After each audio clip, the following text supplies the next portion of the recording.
मग काही जणांची अपेक्षा आहे की उद्धव ठाकरे पुढचा कार्यक्रम काय देणार।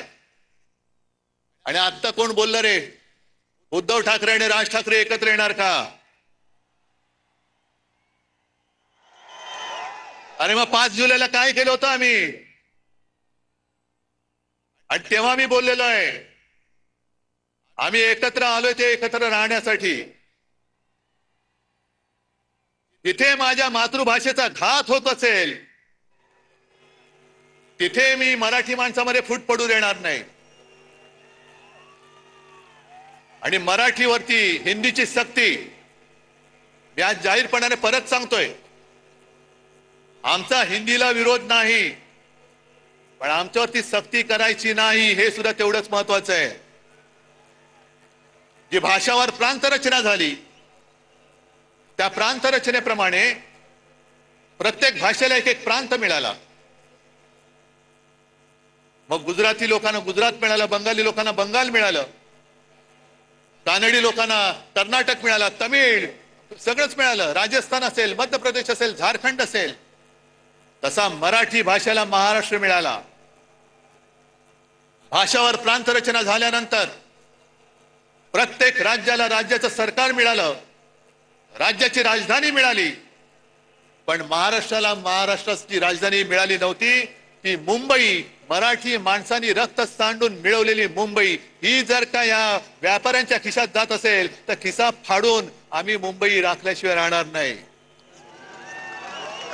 त्याच्यामुळे या ज्या काही कंड्या पिकवल्या जात आहेत, दसरा मेळाव्यात राज ठाकरे येणार का, उद्धव ठाकरे जाणार का, त्या सगळ्या मराठी द्वेष्ट्यांना सांगतोय की तुम्ही आमच्या मराठीला हात लावून बघा, हिम्मत असेल तर हात लावून बघा, हात जागेवर ठेवणार नाही। आमचं कोणाशी भांडण नाहीये। काय किती आतापर्यंत मारामाऱ्या झाल्या, आमच्या अंगावरती येऊ नका।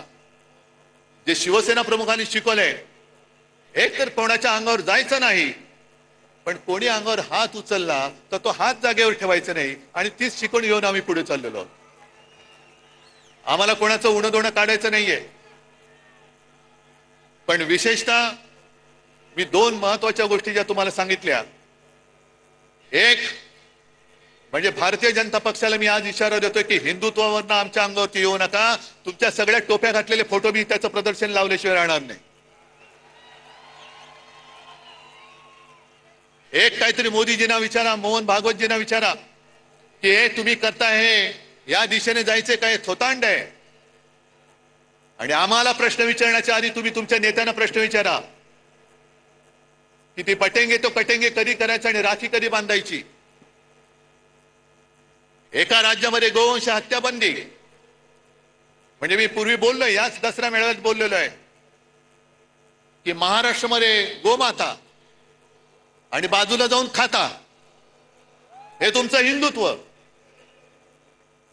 आणि 2-3 वर्षापूर्वी त्या उत्तरेमधल्याच राज्यामध्ये तो आर्यन मिश्रा नावाचा एक पोरगा, 22-23 वर्षाचा पोरगा मित्रांबरोबर चालला होता रात्री, त्याचा पाठलाग करून त्या बोगस तथाकथित गोरक्षकांनी त्याला भर रस्त्यात गोळ्या घालून मारला। त्याने शिक्षा झाली की नाही कोणालाच माहिती नाहीये। पण तुम्ही माणसं मारताय संशयावरनं। गोमांसाची तस्करी करतोय म्हणून तिकडे मारायचं आणि इकडे गोमांस जाऊन खायचं, ही कुठली पद्धत आहे तुमची? जे नॉर्थ ईस्ट आहे, जे किरण रिजिजू आहेत, त्यांनी सुद्धा सांगितले, तिथल्या त्यांच्या प्रदेशाध्यक्षांनी सांगितले की ते त्यांच्या राज्यामध्ये गोमांस खातात। मग ते तुमच्या पक्षात अजून कसे ठेवले? त्यांना काना लात मारून घालून टाकत। त्याच्यामुळे एकदा काय ती व्याख्या ठरवा, चौकट ठरवा। पण तुम्ही हिंदुत्वाचं ढोंग आणि देशभक्तीचं सोंग हे आता सोडा। मी भाजपला प्रेमाने सांगतोय, प्रत्येक वेळेला काय आग पाखड करण्याची गरज आहे अशातला भाग नाही। एक तर नशिबाने तुम्हाला संधी मिळालेली आहे, त्या संधीचं सोनं करा। हा आता सगळा चिखल केला ना, तो चिखल करू नका, कारण ही संधी फार मोठी आहे, ही कोणाला मिळत नाही अशी संधी। आणि त्यावेळेला म्हणजे जनता पार्टीच्या वेळेला शिवसेना प्रमुखांनी काढलेले कार्टून मला आठवते, कारण इंदिरा गांधीने आणीबाणी लादली होती, अनेक जण तुरुंगात गेले होते।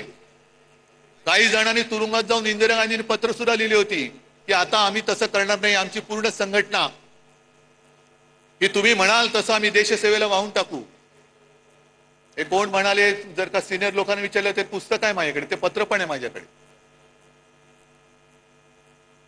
आणि त्याच्यानंतरच्या निवडणुकीमध्ये देशाने इंदिराजींचा पराभव केला होता. आम्हाला हुकुमशाही नकोय, लोकशाही पाहिजे, जनता पक्ष पाहिजे. मग जयप्रकाश नारायण यांनी पुढाकार घेऊन सगळ्यांना एकत्र केलं होतं. मोरारजी देसाई गुजरातमध्येच जन्मलेले, त्यांना पंतप्रधान केलं आणि 2.5 वर्षात सरकार कोसळलं. तेव्हा बाळासाहेबांनी त्या सुमारास एक कार्टून काढले, त्या फटकारे पुस्तकात आहे. मोरारजी देसाई असे एक उतार दाखवले आहे आणि एक महिला, तिच्यावर लिहिले लोकशाही आणि वरती लिहिले परतीचा प्रवास. कारण ती लोकशाही तिला धरून तेव्हाचे पंतप्रधान मोरारजी देसाई तिला अंधाऱ्या खाईमध्ये घेऊन चालले, लोकशाहीला खाईत घेऊन चाललेले आहे. आणि तेच आहे, व्हायचे तेच झाले. हेकड वृत्तीमुळे जे घडायचे नव्हते तेच परत घडले. मोरारजी पुन्हा लोकशाहीला अंधाऱ्या खाईत घेऊन चालले. तेच चित्र आज मला दिसायला लागलेलं आहे. आणि त्या सगळ्या अंधाऱ्या खाईमध्ये जायचं नसेल तर आपल्या शिवसेनेची मशाल घेऊनच आपल्याला पुढे जावं लागेल. प्रश्न विचारावेच लागतील. जसं मोदींनी 2014 साली केलं होतं चाय पे चर्चा, पहिली तिथूनच सुरू करा. 14 साली चहाची किंमत काय होती आणि आज चहाची किंमत काय, पहिली सुरुवात तिथूनच करा. चाय पे चर्चा. दूध टाकल्यानंतर जीएसटी वाढतोय, साखर टाकल्यानंतर वाढतोय, पाणी काढलं की कमी होतोय, इथून सुरू करा. आणि प्रत्येक टपरीवरती बसून भ्रष्टाचार पे चर्चा सुरू करा. भ्रष्टाचार, यांनी केलेला भ्रष्टाचार. आणि आज महाराष्ट्र सरकारला मी इशारा देतोय की शेतकऱ्याची कर्जमुक्ती लवकर करा. शेतकऱ्याला 50,000 रुपये हेक्टरी लवकर जाहीर करा, नाहीतर मराठवाड्यामध्ये आम्ही रस्त्यावरती उतरल्याशिवाय राहणार नाही. राज्यभर आम्ही आंदोलन करू. मराठवाड्यामध्ये आम्ही सुद्धा लवकरात लवकर एक, जर यांनी जाहीर नाही केलं तर मोठा मोर्चा आपण खैरे साहेब अंबादास मोर्चा लावायचा. कसे देत नाही, शेतकऱ्याचा हक्क आहे आणि आंदोलन झालं पाहिजे. जिथे जिथे अन्याय दिसेल त्या अन्यायावरती वार करणं. आणि मी तर म्हणेन कार्यक्रम काय, या ज्या काही तुम्हाला मी थोडक्यात गोष्टी सांगितल्या की देशात जे अंधभक्त झालेले आहेत त्या अंधभक्तांच्या डोळ्यावरची पट्टी काढणं आणि देशभक्ती खरी काय आहे, हिंदुत्व खरं काय आहे हे दाखवून देणं, हाच एक आपल्या याच्या पुढे कार्यक्रम. आज तुम्ही सगळेजण इकडे आलात, लांबून आलेला आहात, बाहेर गावातून आलेला आहात. सांभाळून जा, सुखरूप जा.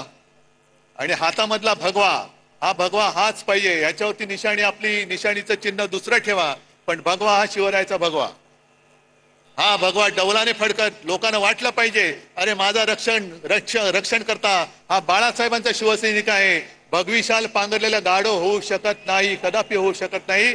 बस सगळ्यांना धन्यवाद देतो आणि असंच प्रेम, असेच आशीर्वाद कायम पाठीशी असू द्या. धन्यवाद. जय हिंद, जय महाराष्ट्र.